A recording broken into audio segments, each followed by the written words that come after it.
Hey everybody, Dr. Osborne here, and today I would like to talk about Frankenbread. It is a new type of bread that is coming available maybe soon to a store near you, although the verdict is still out. But would you eat manipulated bread if you are trying to follow a gluten-free diet or a celiac diet if you thought that by eating it you would not be doing damage to yourself? So that question being posed, let's look at a new research study published in the journal Food Hydrocolloids, and what they studied is the effect of an in situ gluten chitosan interlocked self-assembled supramolecule or molecular architecture on rheological properties and functionality of reduced celiac toxicity wheat flour. What does all that mean? Like, that sounds like a bunch of gibberish, so let's make sense of it. So what they're doing in the lab is they're combining gluten wheat flour with a protein called chitosan, or a molecule called chitosan.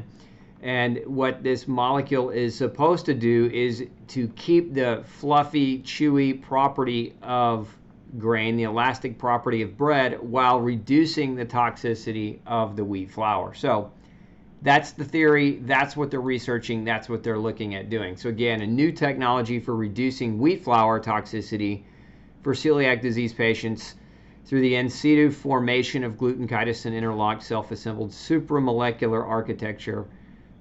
This is a technology that's been developed. Question, what does all that really mean to you?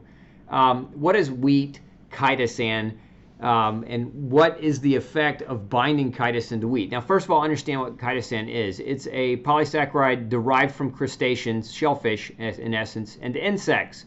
So the question remains, what kind of chitosan are they going to be using in this product? Is it crustaceans? Because many people are allergic to crustaceans that are also have celiac disease. So that could be one potential downfall. Beyond that, how many of you want to eat insects? And I think that I'll leave that up to you as individuals to make that decision. But again, that's what this product is. That's what this product is going to be, designed from. But even beyond that, what is the wheat flour that's going to be used? Is that going to be genetically modified or genetically hybridized wheat flour? Is that going to be organic wheat flour? Or is that going to be the stuff that's triple sprayed with glyphosate or Roundup?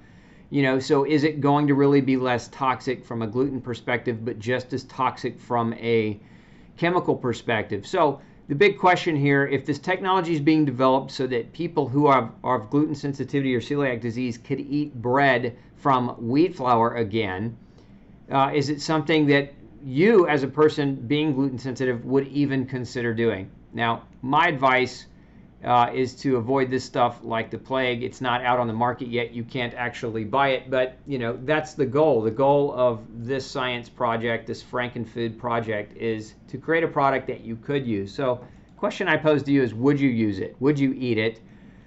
There's no right or wrong answer here. There's no judgment here. I just would like to get a poll for how many of you are interested in eating a Frankenbread derived from insect or crustacean chitosan mixed with wheat flour, and the wheat flour potentially being non-organic, possibly sprayed with multiple pesticides, etc. Is that a product that you would use? Chime in below. Would love to hear your answer. And if you haven't already, make sure you hit that subscribe button. And come visit us at glutenfreesociety.org, the largest gluten-free community in the world, where you can get the truth about gluten and gluten-free diets. And when you subscribe, you can pick up a free copy of our gluten-free survival guide. This is Dr. Osborne wishing you excellent health. And please comment below. Love to hear what you think about chitosan wheat flour.